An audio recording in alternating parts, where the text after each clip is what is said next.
Out in the deep woods of Alaska, on what was supposed to be a father-son camping trip, my own boy left me cold, no food, no gear, just looked me in the eye and said, "Bye, Dad. Go make friends with a grizzly." He figured hunger or claws would finish me off, and that way he'd get his hands on my inheritance faster. But when he walked through the front door back home, I was already sitting there waiting, a grin on my face. "I've got a surprise for you," I told him. "And trust me, you won't believe what's about to unfold." But before we dive in, don't forget to hit subscribe and drop in the comments where you're tuning in from. The front door banged open so hard it shook the frame. Logan barged inside, hoodie soaked from that never-ending Seattle drizzle, sneakers squeaking across my hardwood floor. "Dad, I need $5,000. Right now." I froze at my desk, pen still in hand over the invoices I'd been reviewing. His voice had a sharp, demanding edge. It felt less like a plea from my son and more like someone barking orders. "Logan, what?" "5,000. Tonight." He stalked back and forth across the living room, fists tightening. "I already sent your monthly allowance last week. That $3,000 barely covers my rent." His voice cracked under the weight of frustration. "You think that's enough?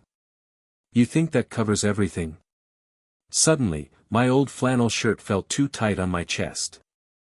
Grease still clung beneath my fingernails from fixing Mrs. Lou's transmission earlier. I'd built these auto shops from scratch, long 18-hour days after Chloe died, pouring everything I had into making sure Logan got chances I never did. "Son, we've had this talk before. You've got to find steady work." "Work?" He spun on me, face flushed, eyes burning. "Why should I work when you're sitting on piles of money, playing dictator over my life?" That one cut deep. My shoulders squared up on instinct, military posture taking over. "I'm not controlling you. I'm trying to teach you responsibility." "Responsibility?" He laughed bitterly. "You want to hear about responsibility?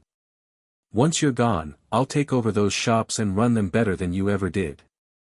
The words landed like poison in the air. My chest clenched at how casually he spoke about my death, as if it were just a matter of business.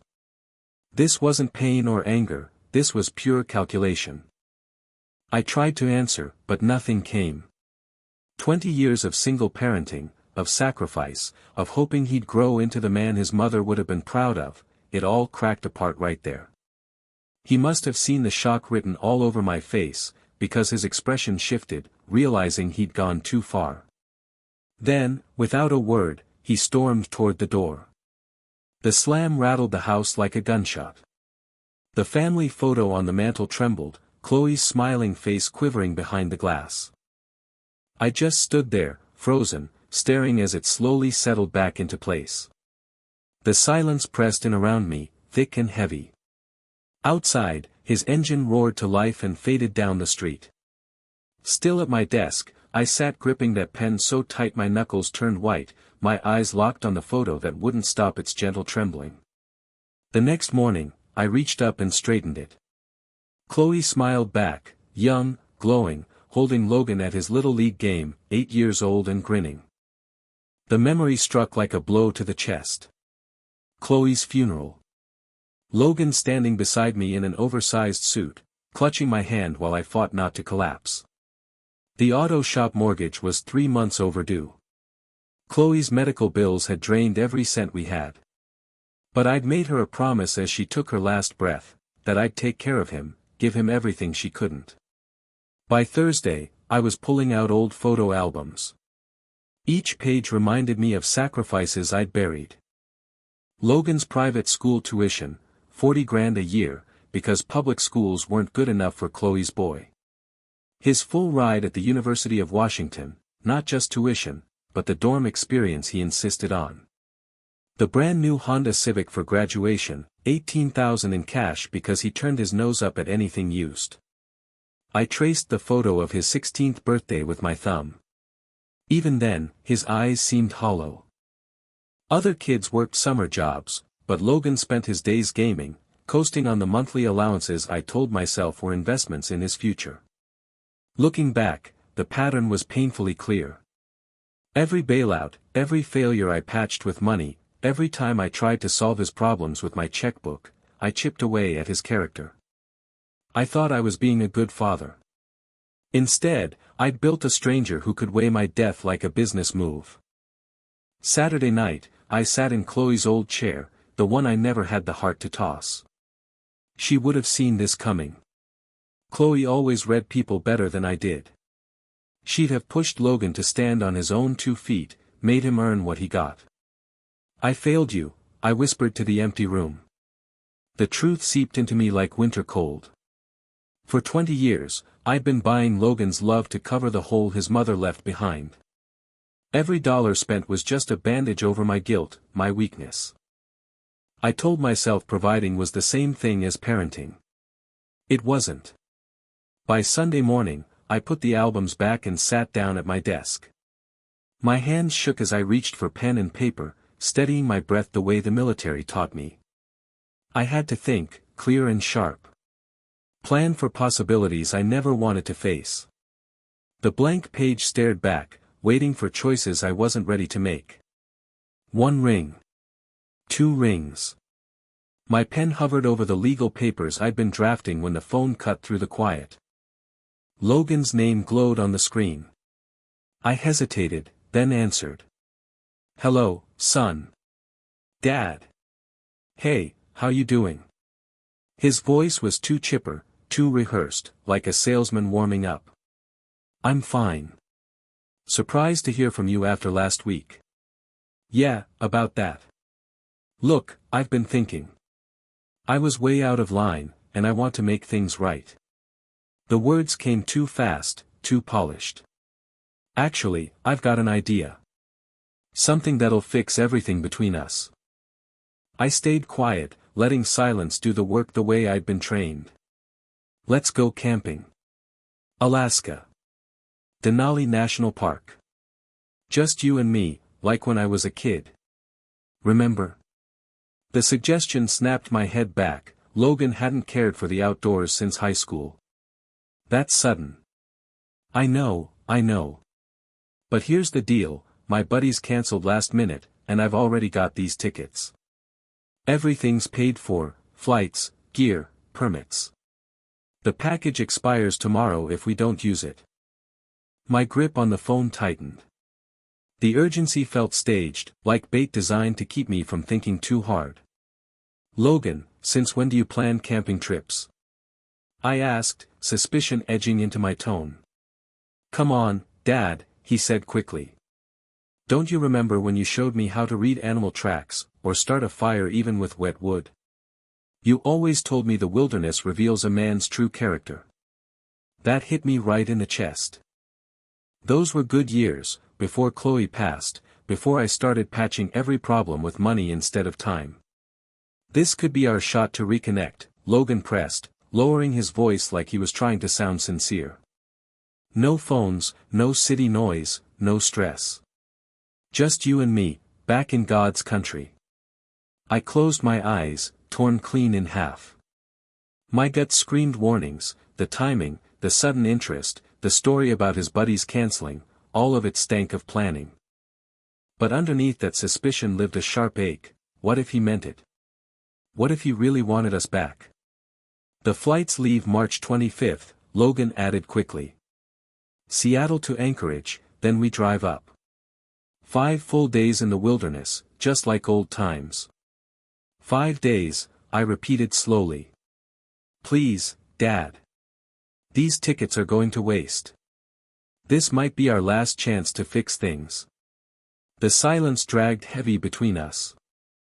My eyes drifted to the stack of legal papers on my desk, precautions against possibilities I wished I'd never had to think about. "All right," I finally heard myself say. "Let's do it." "Really? That's amazing. I'll text you the flight info. Meet me at SeaTac, this is going to be incredible, Dad. You'll see." The line went dead. I lowered the phone, my hand trembling. Seattle's endless drizzle streaked down the window, tracing patterns in the glass. I glanced from the papers on my desk to the pen in my hand. Hope and preparation, they both felt like betrayals. 3 days later, I folded those documents with care and slipped them into the inner pocket of my travel bag. They felt heavier than they should have, like they carried the weight of futures I didn't want to imagine. Logan was waiting at gate C12, bouncing on his heels like a teenager. His backpack looked brand new, tags still dangling. When he spotted me, his grin spread wide, too wide. "Dad, perfect timing. They just called boarding. You seem excited." I studied his face closely, noticing the twitch in his left eye. Training had taught me how to spot nervous energy, how to separate true enthusiasm from an act. Why wouldn't I be? Father-son adventure in the last frontier. He hefted his pack with effort. When's the last time we did something like this? On the first flight, Logan talked non-stop about wilderness photography and the clean air, but kept glancing at his phone like he couldn't let it go. I countered with Navy survival stories, how to read the sky for weather, how to spot safe plants, how to navigate without GPS. "You actually know all that stuff?" he asked, scribbling notes on a napkin. 20 years in the service teaches you to prepare for anything. His face lit with admiration, but I caught the calculation flickering beneath it. Our layover dragged longer than expected. Logan slipped away 3 times, each bathroom break stretching 20 minutes. Through the windows, I watched planes taxi against a gray sky, each departure pulling Alaska closer. The final flight cut over jagged mountains, peaks jutting like broken teeth against the horizon. Logan pressed to the window, pretending wonder, but his reflection told the truth: tension, not awe. Anchorage greeted us with crisp air that smelled of snow. At the rental desk, I signed papers for a Toyota 4Runner, extra insurance, chains for the mountain roads. Logan loaded gear outside, favoring his right shoulder like something ached. "Outdoor supply store next," he announced, checking his phone again. "Need to pick up some extras." At Northern Exposure Outfitters, his choices raised eyebrows: high-powered flashlights, emergency flares, rope, far more than anyone needed for a simple trip. The clerk, a weathered man with frostbitten scars, gave us a look. "Planning on getting lost out there?" "Just being prepared," Logan answered too quickly. Highway 3 stretched ahead of us like a gray ribbon slicing through endless trees. Mountains flanked us on both sides, their snowcaps glowing in fading light. Road signs warned of moose crossings and winter driving. "Beautiful country," I said, trying to break the silence. "Yeah. Isolated." His voice carried a strange satisfaction. "Miles from anywhere." We stopped for gas as darkness settled. While I filled the tank, Logan drifted to the store. Through the bright windows, I caught him pulling out his phone, shoulders hunched, voice low. His whole posture screamed secrecy. When he came back, I asked casually, "Everything all right?" "Saw you on the phone." "Just checking the weather for tomorrow," he muttered, eyes sliding away. "Storm system moving in, but should clear by morning." The lie rolled off his tongue too easy. I'd already checked, forecast was clear skies for 3 days straight. Back on the road, unease knotted in my stomach. The same instinct that had kept me alive in combat whispered now, something's off. 40 miles later, I couldn't let it go. "So, what exactly did the weather service say?" His grip tightened on the door handle. "Possible snow flurries. Nothing major." That dodge confirmed my suspicions, but I kept my tone even. "Good thing we packed the extra layers." Denali's entrance appeared at last, signs marking the park boundary. Cabins dotted the spruce forest, the visitor center humming with early morning life despite the season. Most folks visit Denali in the summer. By March, the only people out there are locals or serious outdoorsmen. The Denali Lodge Motel looked just like the brochure Logan had shown me, rustic log cabins with names like Grizzly Den and Caribou Creek. The desk clerk, a young woman with hands toughened by work, checked us in while Logan studied the big trail maps tacked on the wall. "First time in Denali?" she asked. "For him," I said, nodding toward Logan. "I've been up here before, military exercises." "Which trails are you thinking about?" Before I could answer, Logan stepped forward. "Tlanica River backcountry route. We want the full wilderness experience." Her face shifted from friendly to concerned. "That's advanced terrain. Very remote. Most folks start with the shorter nature trails." "We're experienced campers," Logan shot back quickly, though the truth was he hadn't pitched a tent in 10 years. Later, we sat in a ranger briefing room that smelled like coffee and pine. Ranger Amelia Foster looked like she'd walked out of a recruitment poster, tough, capable, no nonsense. She spread a map across the table. "Gentlemen, let's be clear. The Tlanica River route will put you 30 miles from the nearest station. No cell coverage. No other campers this time of year." Her finger tapped red markers. "Grizzly activity here, here, and here. 2 cubs spotted last week, which means a mother nearby. Wolves have been ranging through this area. And moose, well, moose get territorial in spring." Logan leaned in like a man studying blueprints. "What about evacuation?" "Helicopter rescue, weather permitting. Could take days if conditions turn." Her stern look told me she'd seen plenty of overconfident tourists end up as case files. "Mind if I ask, what's your combined wilderness experience?" I told the truth about my military background. Logan mumbled something vague about camping with friends. Her doubt was plain. "Sir, with respect, this route isn't appropriate for beginners. We have guided tours, shorter trails." "We'll be fine," Logan interrupted. "My dad's practically a survival expert. We signed the liability waivers, sat through the bear safety video, and rented the heavy-duty food containers along with an emergency beacon. I insisted on a rifle rental, a Remington 870. It felt natural in my hands." "You sure about that?" Logan asked, eyeing it nervously. "Alaska rule number 1, I said flatly. Never go unarmed in bear country." At our last stop, Ranger Foster showed us how to activate the beacon. "Hold this button 5 seconds, and we'll get your coordinates." But even then, out there rescue might be 12 to 18 hours, minimum. Loading our packs into the truck afterward, I felt that old mission tension creeping in. Everything about this screamed warning: the remoteness, Logan's lack of skill, his insistence on maximum isolation. "Still sure about this route?" I asked as we pulled out of the station. "Absolutely," he said with a smile that didn't reach his eyes. "No turning back now, right, Dad?"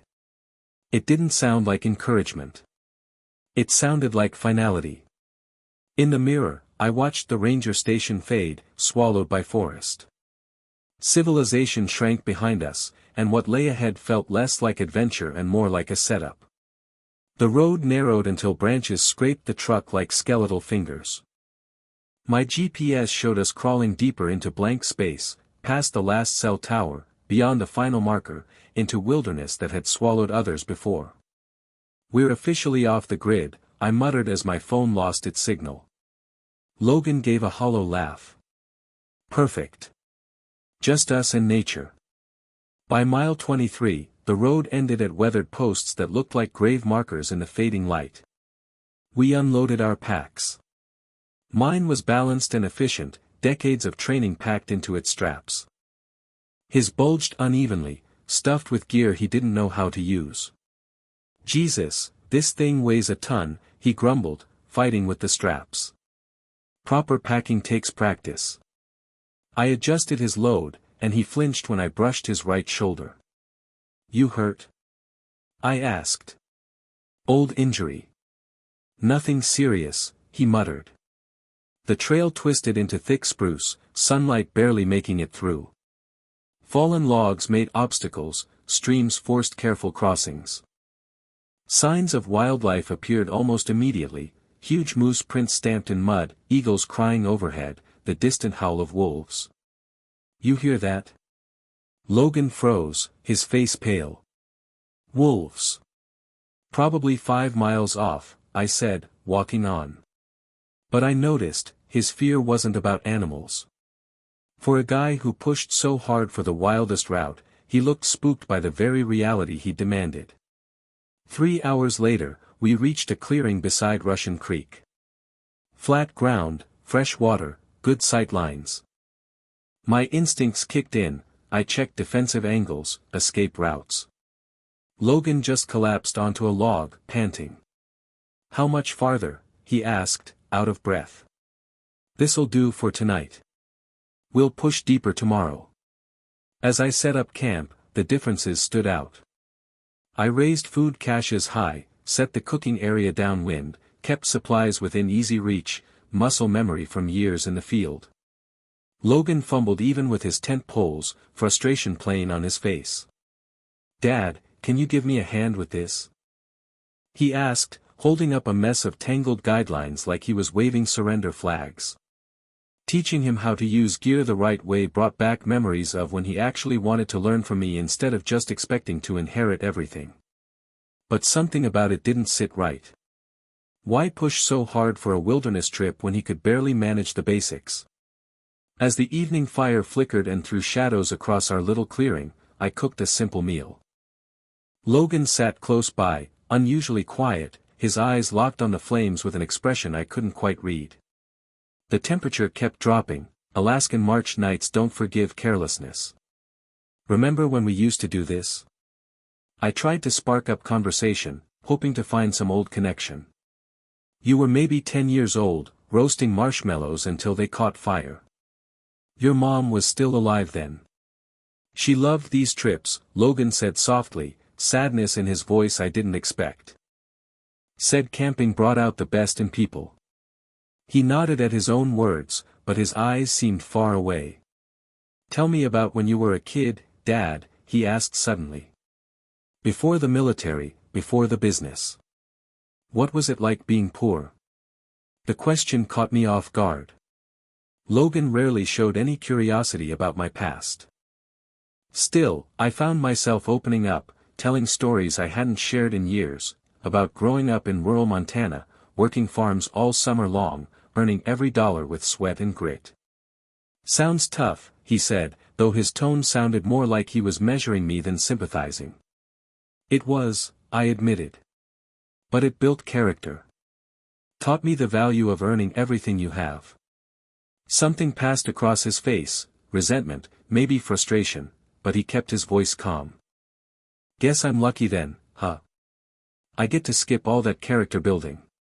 The conversation lingered by the fire, Logan pressing for stories about my military years, survival training, hostile deployments, the lessons that kept me alive. I opened up more than usual, encouraged by what felt like genuine interest.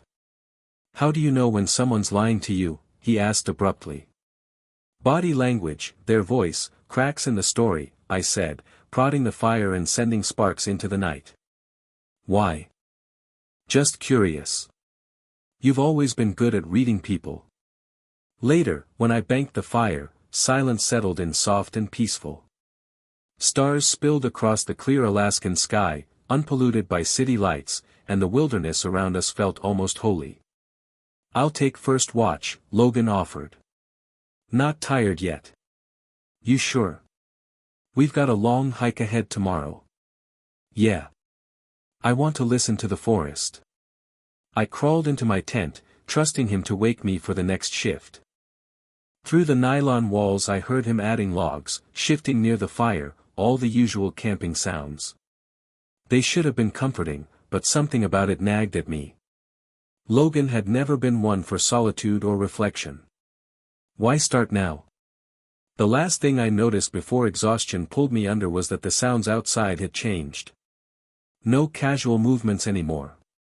Just careful stillness, like someone waiting.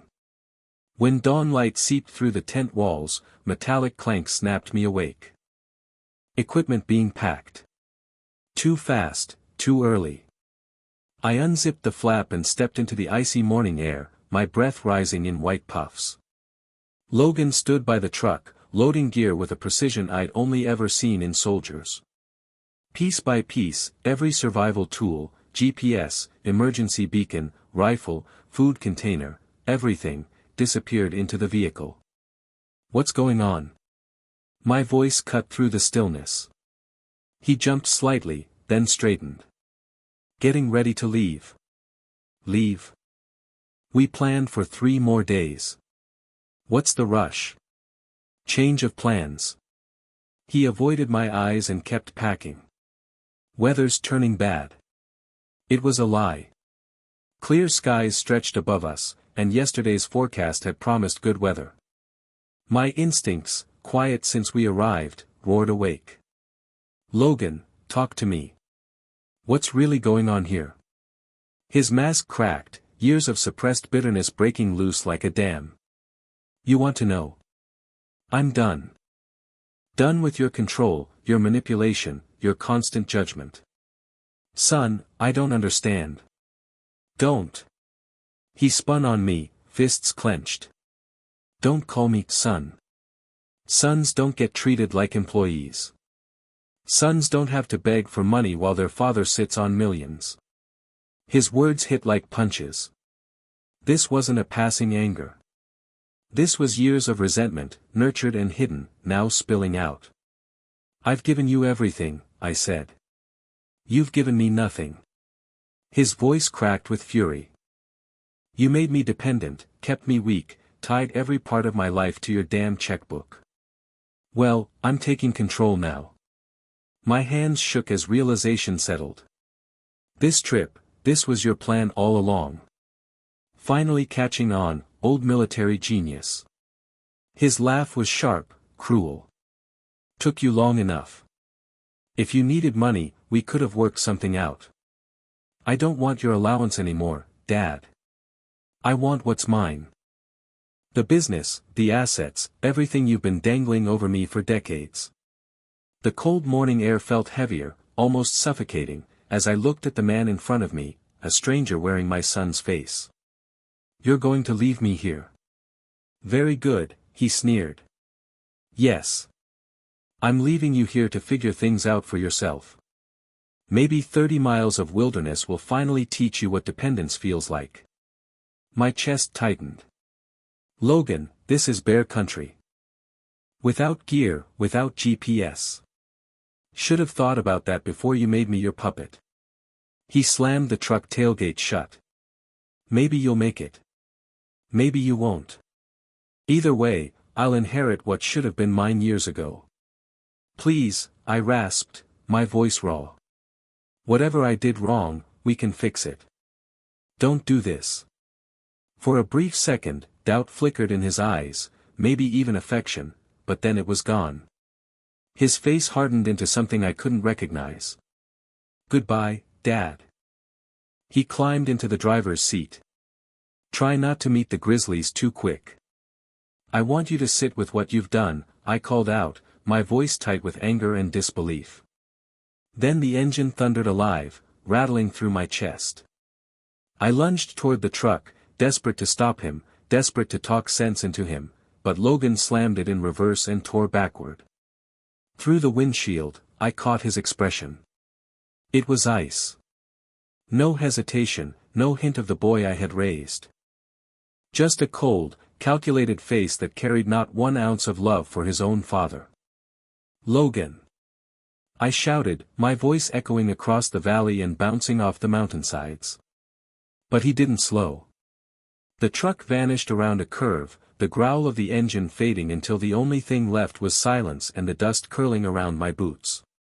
I was stranded, 30 miles from the nearest soul, standing on a dirt road in the middle of the Alaskan wilderness. The silence pressed in, absolute. No human voices, no hum of machines. Just the wind sighing through the spruce and the far-off cry of a hawk circling high above. I stood frozen for what felt like forever, trying to process what had just happened. My own son, the kid I'd raised, shielded, and sacrificed for, had left me here to die. But while the dust still hung in the air, something old and ingrained kicked in. Training. Discipline. That Navy mindset I'd spent decades building. Shock was a luxury, and out here, luxury was fatal. This was grizzly country, wolf country. If I didn't focus, I was finished. I forced myself to take steady breaths and let survival mode settle over me. First rule, check your resources. I patted down my pockets. Wallet. Keys. A little folding knife I had forgotten about. That was it. No food, no water, no beacon, no GPS. Just the clothes on my back. Second rule, evaluate the environment. It was March in Alaska, nights dropped below freezing, and the days weren't much kinder. All around me stretched dark forest, unmarked trails, nothing but isolation. Ranger Foster's voice echoed in my memory, grizzly activity's been high. Wolves too. Weather turns quick out here. Third rule, set priorities. Shelter. Water. Signaling. Navigation. In that order. I lifted my eyes to the sun, gauging direction. East only led deeper into the wilderness. West might eventually bring me to the main park road, though I couldn't say how far. I dug through the fog of memory from the ranger briefing. Rivers generally cut northwest toward the park boundary. Standing still was a death sentence. I had to move. So I started walking west, following the faint tread of Logan's tires. 100 yards in, his tracks peeled off toward thick brush, splitting from what looked like a game trail. And I knew enough to recognize that game trails often led to water, and maybe even visibility for a rescue. Every step was a battle. My knees ached, my body far from the shape it had been in the Navy. 58 doesn't move like 25. But rage carried me. Rage at Logan's betrayal, at my own blindness, at the years I had wasted enabling him. The forest closed in, towering spruce casting a dim light even at midday. I snapped branches behind me, crude markers, in case by some miracle someone came looking. But hope was thin. Bear sign was everywhere, fresh claw marks on bark, prints in the dirt, scat that was still warm. I made noise as I walked, clapping and calling out every so often, just like Foster had taught me. Better to let a bear know I was coming than to stumble onto one. And through it all, the bitter irony sank in, my son had put me in a situation where bears were the least of my worries. Hours crawled past. My throat cracked with thirst, my tongue sticking to the roof of my mouth. The trail twisted and vanished again and again, forcing me to backtrack until my legs burned. But stopping meant losing daylight, so I kept pushing. Then, I froze. A sound carried through the trees. Mechanical. Rhythmic. Human. Engines. More than one. I held my breath and listened. They were north of me, maybe half a mile. ATVs. Motorcycles. Something. Hunters. Rangers. Search and rescue. Whoever it was, they meant salvation. Hope surged hard in my chest. I angled toward the noise, shoving through brush that shredded my clothes. The sound grew louder, definitely ATVs, moving slow, sweeping the area. Then the forest began to thin, and ahead I caught sight of a clearing. 200 yards, maybe less. I broke into a stumbling run, abandoning stealth, letting branches slap my face. Anything to reach them. Bursting out of the tree lean, I stumbled into a small clearing where 4 ATV riders had stopped to eat lunch. They jerked up in surprise at the sight of me, scratched up, filthy, clearly out of place in the middle of nowhere. The leader, a bearded man in his 40s with the weathered look of someone who lived outdoors, killed his engine and strode toward me. "Sir, what happened? Why are you out here by yourself?" My voice cracked and rasped from thirst. "My son, he left me here. Took everything. Drove off." The man's eyes widened, his face hardening as the weight of my words sank in. "Left you here? That's not abandonment, that's attempted murder." I'm Ethan Caldwell, I said hoarsely. My son Logan brought me out here on a camping trip. Then, he just took the truck. All the gear. Told me I could die out here. Jesus, the man muttered.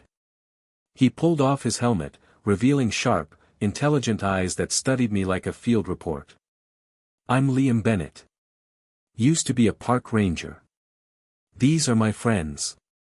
We're doing a backcountry run. The others gathered around, their faces stricken with horror. A woman in her 30s shoved a water bottle into my hands, and I drained it in seconds. How long ago did this happen? Liam asked, his tone now clipped and professional. This morning, I said, trying to remember. 4 hours. Maybe a little more. Liam glanced at the others, then back at me. We've got to move. Radio's no good here, but higher ground will get us contact with the ranger station. There's something else, he checked his GPS, brow furrowing. If your son took the main road, Anchorage is at least a 6-hour drive. But there's a shortcut. An old ranger trail through the backcountry. We can have you back at the park entrance in under 90 minutes. And that realization hit me like a live wire. You're telling me I could actually beat him back there? I asked. Easily, Liam replied. The real question is, do you want to bring the law into this right away, or are you thinking about handling it another way?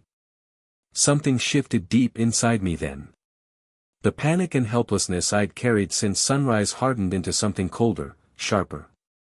Logan had plotted my death, written me off as a weak old man who'd never make it out alive. But he miscalculated, he didn't count on how strong the wilderness ties people together, or on the survival instincts I still had left. I want to get back to the motel first, I said slowly, choosing my words, before I make any calls to the police. Liam gave me a look that said he understood perfectly.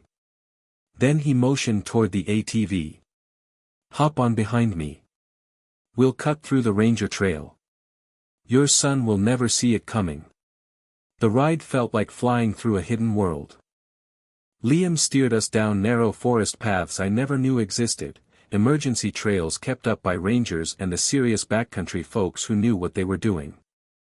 As the engine roared, he leaned back slightly and shouted over the noise, spent 15 years working these routes as a ranger. Seen plenty of boneheaded choices out here. But flat-out abandonment? That's not just careless, that's criminal. We pushed hard through rough terrain, creeks splashing up around our boots, sudden inclines that made the ATV whine, and spots where fallen trees forced us to get off and guide the machines by hand. Still, despite the obstacles, Liam kept us moving fast. Before long, the trail spat us out onto paved road, and I realized we'd made it back ahead of schedule. The sight of the Denali Lodge Motel nearly made my knees weak. Its rustic log cabins looked like a safe haven compared to the raw wilderness I'd just clawed my way out of. As we pulled into the lot, my eyes darted around, scanning for the rental truck.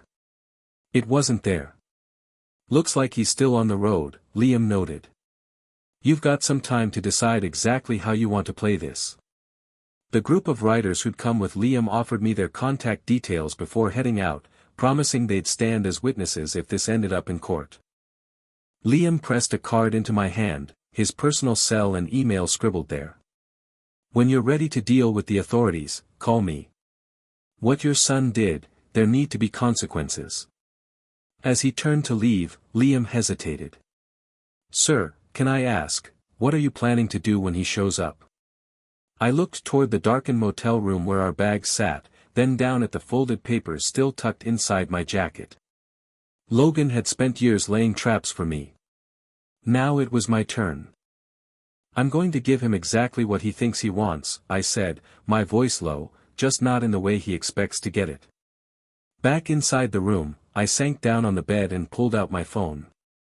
Liam's card lay on the nightstand, his offer hanging in the air like a lifeline. But first, I needed to arm myself with knowledge. The legal documents I'd drawn up in Seattle weeks earlier suddenly felt like a weapon, silent, but powerful.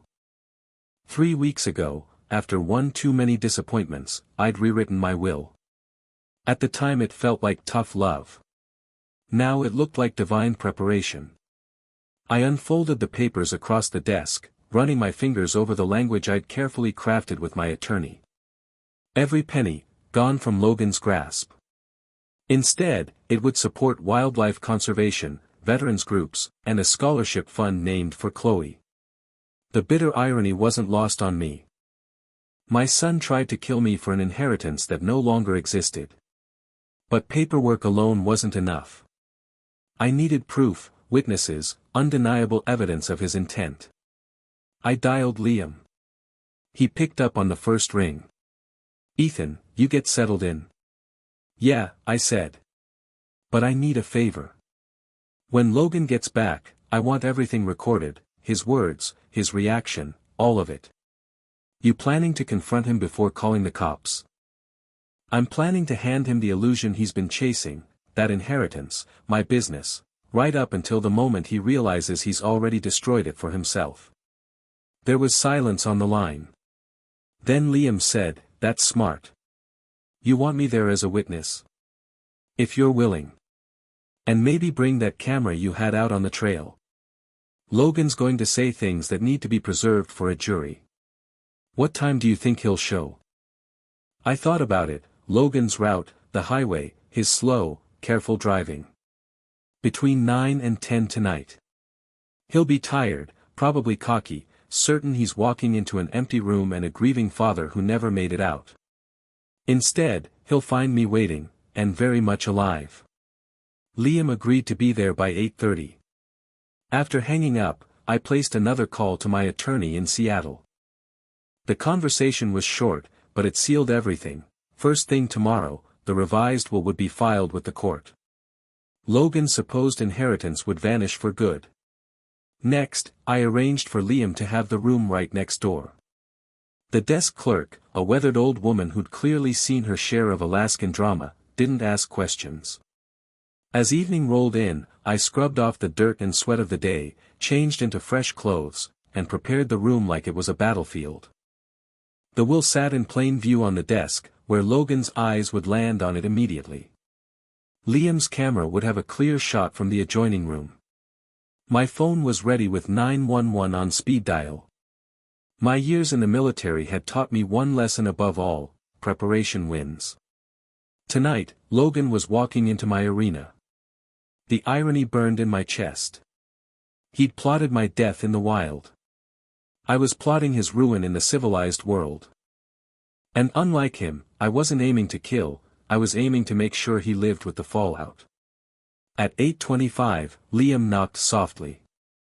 He stepped inside with professional-grade gear slung over his shoulder and the grim expression of a man who'd seen too many tragedies. He set up the recording equipment in the adjoining room. "Audio, video, the whole place will be covered," he said, pointing at the connecting door. "When he arrives, we'll have it all."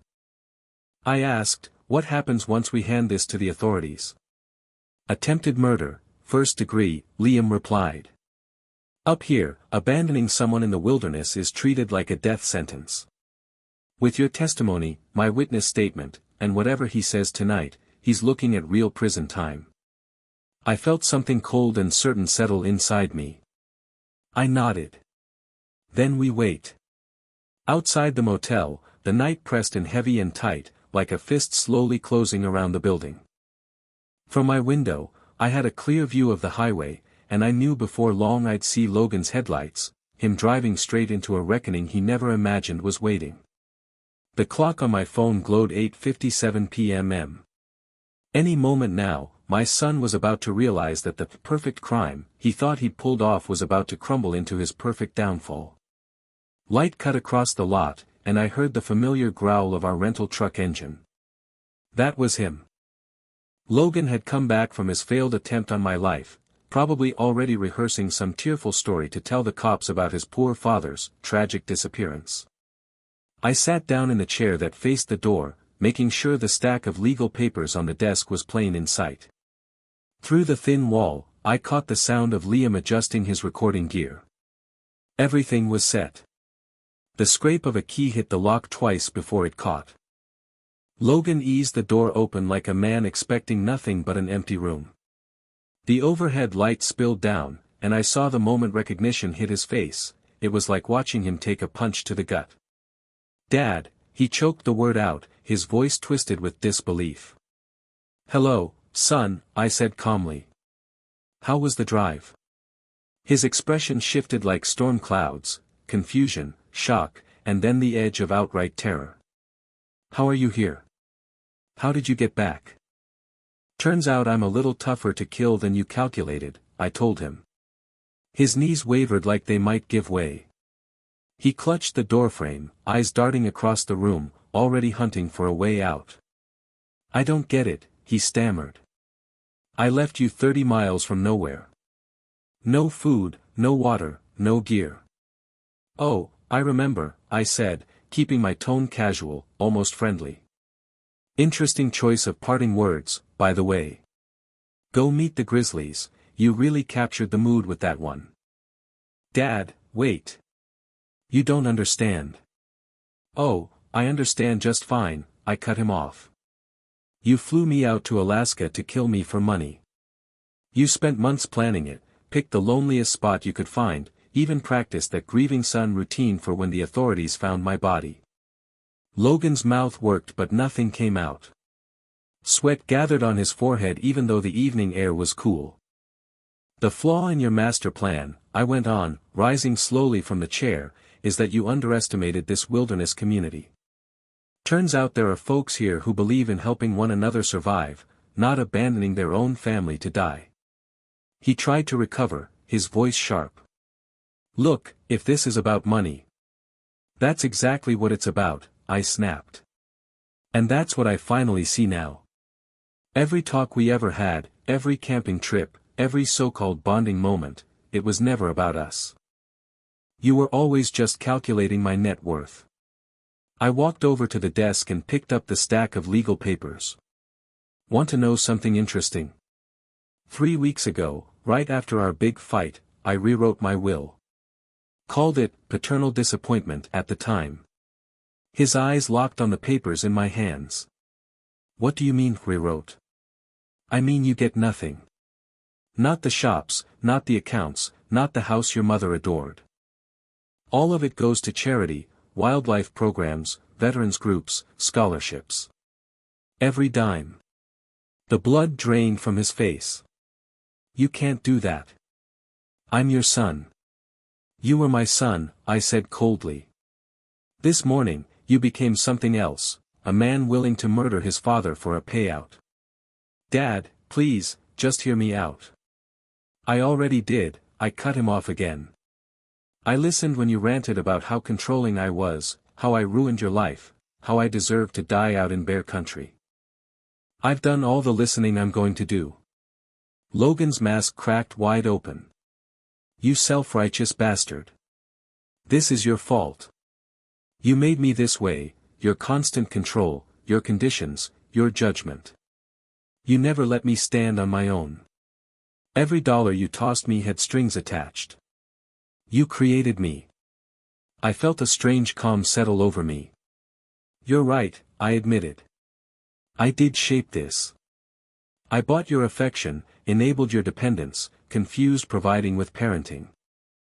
That was my failure as a father." "Then fix it," he begged. "Change the will back."